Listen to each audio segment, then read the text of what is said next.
आप दीपो भव में आप सबका हृदय से स्वागत है। नमो बुद्धाय। तो अपने ज्ञान मार्ग की साधना को आगे बढ़ाएंगे और आज वर्तमान में क्या चल रहा है और किस चीज़ की सबसे ज़्यादा ज़रूरत है।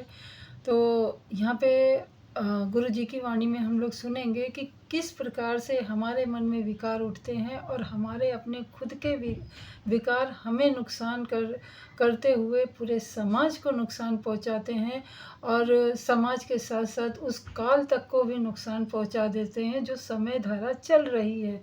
तो हम गुरु जी की वाणी में सुनेंगे बहुत ही विस्तार पूर्वक। और हमेशा एक ही होगा। तो क्या पाप है और क्या पुण्य है, क्या कुशल कर्म है, क्या पाप है। कोई व्यक्ति अपने शरीर से, अपनी वाणी से कोई भी ऐसा काम करे जिससे अन्य प्राणियों को हानि पहुंचती हो, अन्य प्राणियों की सुख शांति भंग होती हो, पाप ही पाप है, पाप ही पाप है। ऐसे ही अपने शरीर से, अपने वाणी से ऐसा काम करे जिससे अन्य प्राणियों को सुख शांति मिलती हो, उनके कष्ट दूर होते हो, उनको कोई हानि न होती हो, उनका मंगल होता हो, पुण्य ही पुण्य है। सब पर एक जैसा लागू होता है। शरीर और वाणी से कोई दुष्कर्म, क्या दुष्कर्म करेगा? वाणी से कोई कड़वी बात बोलेगा, कोई झूठी बात बोलेगा, कोई कटु बात बोलेगा। शरीर से किसी की हत्या करेगा, चोरी करेगा, व्यभिचार करेगा, नशा पता करेगा, औरों की हानि करेगा, औरों की सुख शांति भंग करेगा। मनुष्य एक सामाजिक प्राणी, उसको समाज में रहना है। गृहस्थ हैं, उनको तो परिवार के लोगों के साथ, समाज के लोगों के साथ रहना ही है। जो घर बार छोड़ करके गृह त्यागी हुए, सन्यासी हुए, सन्यासिनियां हुई, उनको भी समाज से संपर्क बना ही रहता है, कहां भाग के जाएंगे। तो मनुष्य सामाजिक प्राणी है और वो ऐसा काम अपने शरीर और वाणी से करता रहे जिससे आसपास के सारे लोगों की शांति भंग होती रहे, आसपास के सारे लोग व्याकुल होते रहें। तो भाई सीधी सीधी बात है कि मैं अपने आसपास के सारे लोगों को अशांत कर दूंगा, व्याकुल कर दूंगा, मुझे शांति कैसे मिलेगी? मैं अपने चारों ओर आग लगा लूंगा तो वो आग की ताप मुझे भी तो तपाएगी, मुझे शांति शीतलता कैसे मिलेगी? बड़ी सीधी सी बात। समाज में रहना है तो समाज के वो नियम जिनसे कि समाज की व्यवस्था शांति कायम हो, हमको वो नियम पालन करने हैं। ये धर्म की बड़ी ऊपरी ऊपरी बात हुई, लेकिन गहराई में जाएगा तो बात समझ में आएगी। जरा गहराई में जाना शुरू कर देगा, खूब बात समझ में आनी शुरू हो जाएगी। और वो ये समझ में आनी शुरू हो जाएगी कि मैं किसी भी व्यक्ति की हानि नहीं कर सकता, न शरीर से और न वाणी से। तब तक नहीं कर सकता जब तक कि पहले अपनी हानि न कर लूं। बड़ी अजीब बात। ऐसा ही है, कुदरत का नियम ऐसा ही है।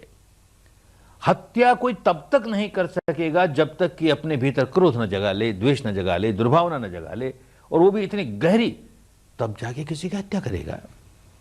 चोरी तब तक नहीं कर सकेगा जब तक लोभ न जगा ले, व्यभिचार तब तक नहीं कर सकेगा तब तक वासना न जगा ले।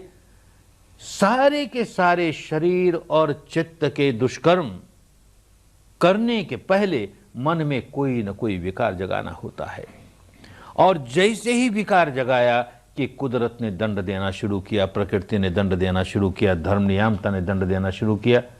बंधे बंधाए नियम है, कोई करके देख ले। हत्या करता है और अंदर क्रोध ही नहीं आता, द्वेष ही नहीं आता, हंसते हंसते कौन किसी की हत्या करेगा? चोरी करता है, लोभ ही नहीं जागता, व्यभिचार करता है, वासना, कैसे होगा? विकार जागेगा ही। और करके देखे, विकार जागता है तो व्याकुल होता हूं कि नहीं? विकार जागता है भीतर और भीतर देखना आया नहीं। बाहर का जो आलंबन है वही प्रमुख हो गया, तो भीतर अपने देखा ही नहीं कि मेरी कितनी हानि हो रही है। अपनी हानि हो रही है, ये बात धर्म के रास्ते चलते चलते खूब समझ में आने लगेगी।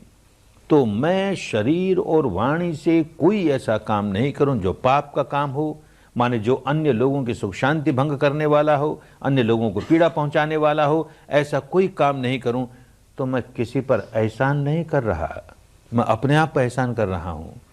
मैं नहीं कर रहा तो अपने आप को दुखी नहीं बनाता, क्योंकि मैं पहले अपने को दुखी बनाऊं तब दूसरे को दुखी बनाऊंगा। ये बात खूब समझ में आने लगेगी, खूब समझ में आने लगेगी। तो आपने सुना कि किस प्रकार से हमारे मन में विकार उठते हैं और हमारे अपने विकार हमें नुकसान करते करते किस प्रकार से पूरा समाज, देश, घर, परिवार सब चीज़ों को नष्ट करते हैं सब। और यहाँ तक कि उस समय के देश काल को भी नष्ट करते हैं। एक चाहे अच्छी हो चाहे बुरे हो, हर चीज़ अपनी छाप छोड़ जाती है। तो जिस प्रकार अच्छाई छाप छोड़ती है, उस प्रकार से बुराई भी अपनी छाप छोड़ती। तो हमें कैसा बनना है, अच्छा या बुरा, ये हमारे निर्णय पे सब आधारित है कि हम कैसा निर्णय लेते हैं, हम कैसी सोच रखते हैं। तो आशा है आप लोगों को गुरु जी की वाणी में कुछ अपने अंदर के उठे हुए विकारों की जानकारी मिली होगी। तो मिलती हूँ अगली वीडियो में, तब तक के लिए नमो बुद्धाय। मंगल हो आपका भी, हमारा भी और सृष्टि के समस्त प्राणी जनों का। हमारा काम तो है सबका मंगल करना, अब इंसानों का काम है अपना मंगल करे ना करे ये उनकी इच्छा पे, क्योंकि कहीं ना कहीं सब कुछ देखते हुए आत्मा बहुत दुख रही है।